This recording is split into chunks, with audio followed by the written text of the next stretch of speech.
Hey there, good morning. Are you guys ready for an interesting one this morning? I thought I was, and then I wasn't, and then I was. So it's a good thing we have this over here. So after yesterday's message went out, I actually received a few messages from my sister that dropped me a few reminders. I could say, well, not really reminders because technically it's not really something I would have known. Um, um, as far as I know in life, until about 4 years of age, you don't really have any memories before that. And I think it's actually a good thing because babies fall a lot. We fall a lot and we cry all the time. And I mean, can you imagine remembering 4 years of it is just pooping and crying and eating and sleeping and so so my sister reminded me of things that I went through that could have been fatal in my life. And when I sat and thought about this, I can't even imagine what my parents must have lived in that time.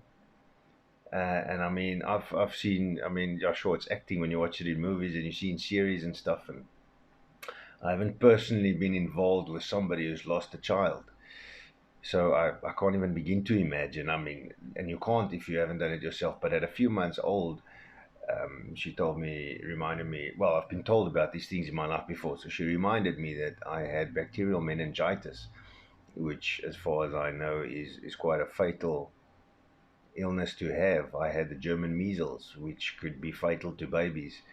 At a couple of years old, I nearly drowned in friend's pool. I was playing in the pool and I fell in or something, and my sister mentioned that I even stopped moving. So that was fun. And I think the pool incident, I recall, I think one day my mom, or more than once in my life, I think my mom actually said to me that's probably what's wrong with you today.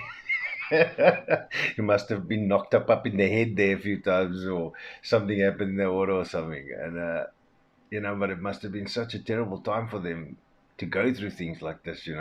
And it includes the incidents I had, with the neighbor's dog that I spoke of yesterday and stuff like that. And things like this, leads me to believe that the enemy is always going to try and take us out.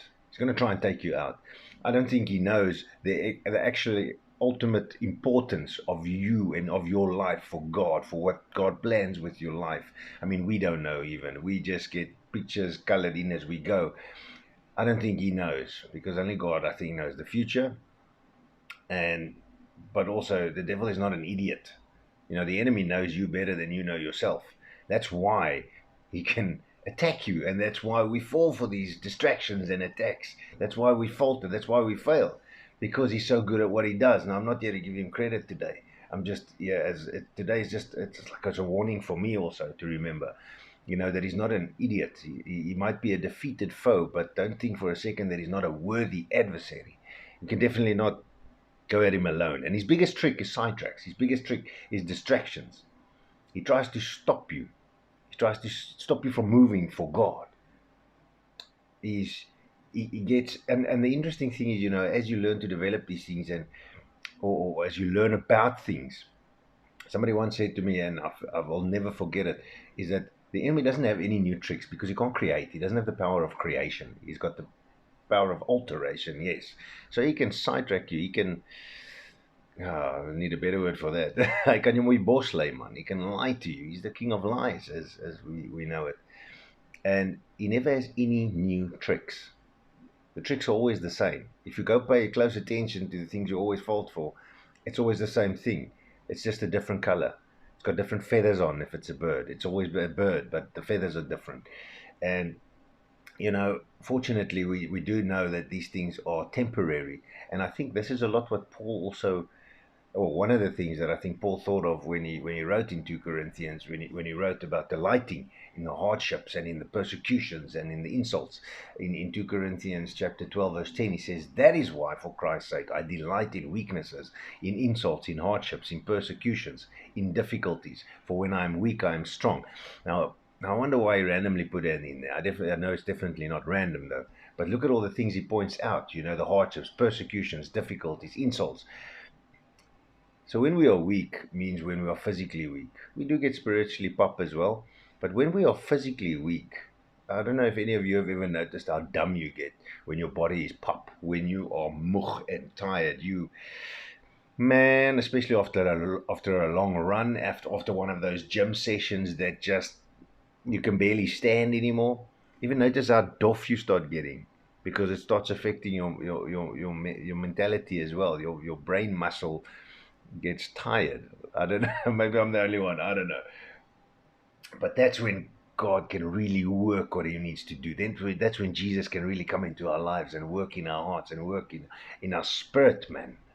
That's when God, because we can't fight Him, we can't keep Him out anymore. You can't even think straight in those times, and I believe it's an amazing benefit. But as I said just now, my point today is not to give the enemy any credit for anything, but merely to point out that it's not something that you go at alone. It's not something that can be ignored. It's also the something, though, that we need to know the real enemy. The Bible says that our fight is not against flesh and blood, but of the dark forces of the enemy. And even when somebody's rude to you, even when somebody's muslik to you, or cusses you out, or persecutes you, any of those things, God, the Bible teaches us to see the sinner, not the sinner.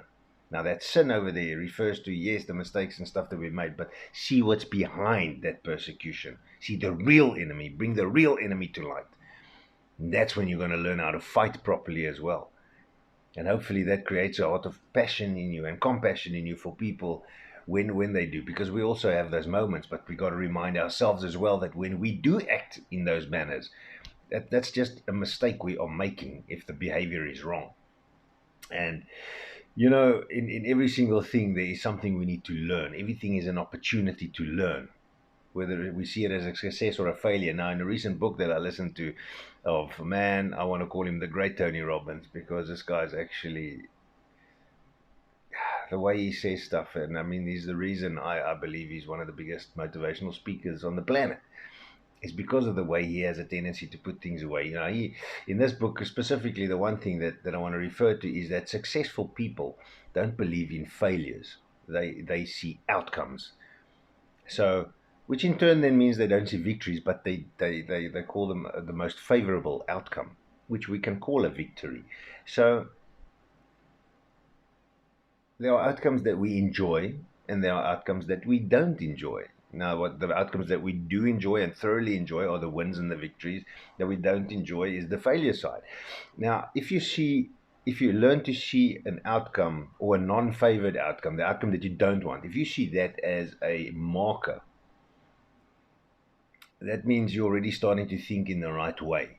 So if the outcome is not what you want, so you failed at this thing, so the outcome is not what you want. Now you can think, okay, well, how can I adjust my actions? How can I adjust my approach? How can I adjust? I'm taking this thing on to get a different outcome.